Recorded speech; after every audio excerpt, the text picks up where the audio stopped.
If I wasn't here, I'd just be sitting at home, watching TV, having to sit through those ignorant-ass Above the Influence commercials. I know you've seen them.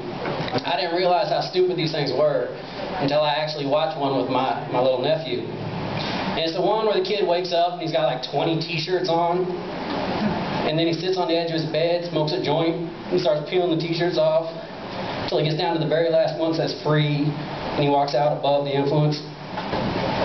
So I turned to my little nephew. I'm like, what'd that commercial tell you? He looked up at me and he was like, smoking cigarettes makes you smart. And I was like, well, how do you figure? He's like, you're not supposed to wear that many shirts. And then he smoked a cigarette and took the shirts off. I was like, wow, that is a pretty astute observation. But of course, being his uncle, I feel it's my responsibility, no, my obligation to correct him in this matter. So I told him, no, this commercial's not about smoking cigarettes makes you smarter. It's telling you that smoking weed makes you smarter. I mean, I had to say something before he started smoking cigarettes. And then, of course, you got the one with the 3 guys out in the field, a little horse. And the first 2 go up and pull the tail and get kicked. And they're just laughing, and the 3rd guy just shakes his head and walks off. You know where he's going. He's going to see what his stoner friends are doing. Because at least in their basement getting high, he doesn't have to worry about getting kicked by no friggin' horse. And then, of course, you got the weed cocoon commercial. That's got to be my favorite. It's where the kid, over time, builds a cocoon around himself made out of weed. And then he pops out, a balding, middle-aged guy with a gut. Now, being a balding, middle-aged guy with a gut, that's actually pretty clever.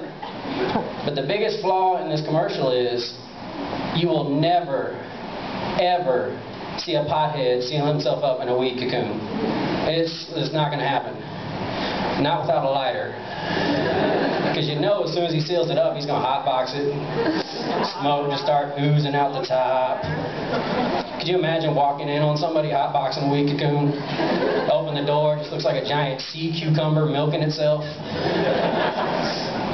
Oh, man. And you know, if you're smoking weed, you gotta love Febreze.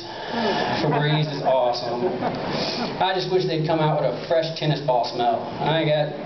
That would sell off the shelves, just because you never know when one of the OVA girls are going to come by.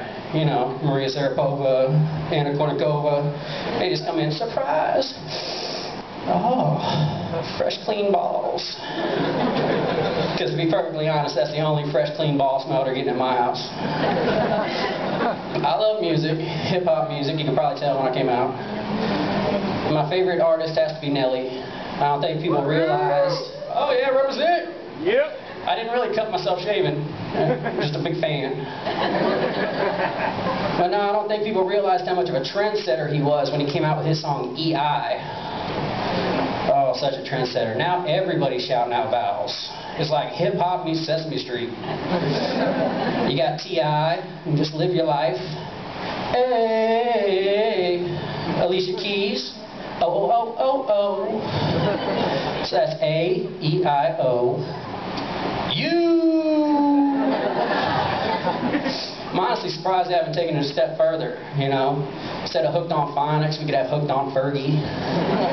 Because think about it, how many kids out there today wouldn't know how to spell tasty, delicious, or glamorous without Fergie and Will.I.am? And with a name like Will.I.am, he should be living on Sesame Street, to be perfectly honest. I don't really like country music. It's not my thing. But I didn't mind when Nelly did the little hip-hop country crossover with Tim McGraw.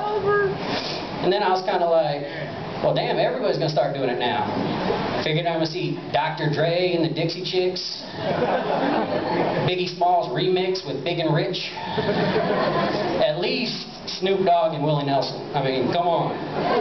That's a match made in weed heaven right there. And to be perfectly honest, it shouldn't be that hard to do a hip-hop country crossover. I mean, you just need a hat and some bling. Oh, sweet Jesus. Oh, I got the hat. I think I cut my gut open on my bling. Now, music man, I need a beat. let me talk to him. What? Let me talk to him. I hope it don't rain. Oh, shorty had them chaps on top of jeans, boots with the spurs. Them cowboys were looking at her. She throws like souls and likes to go to the rodeo, $10-gallon hat with the chin strap. Turn around and gave that horse's ass a slap. She throws like souls and likes to go to the rodeo, Hey, never seen a belt buckle that big before. She can hardly fit it through the door. Said hurry up, she's ready to go. Gotta get that ass to the rodeo. Two-step, come on. Two-step, come on. Two-step, come on. Two-step now. Well, I'll be goddamn baby girl, I'm the man, and I got a farmer's tan.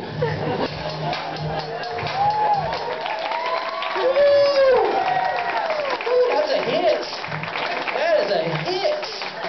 I don't know if they do gold or platinum on the country album, on the country charts, but that's at least going like triple haystack, maybe double cow pie.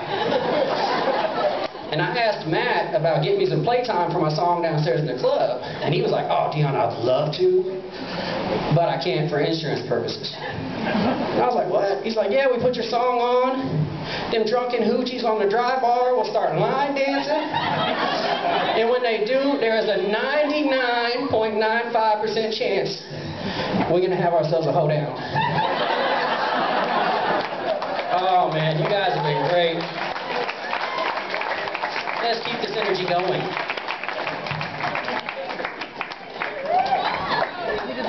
Let's keep going for Dion Nelson, you guys. What a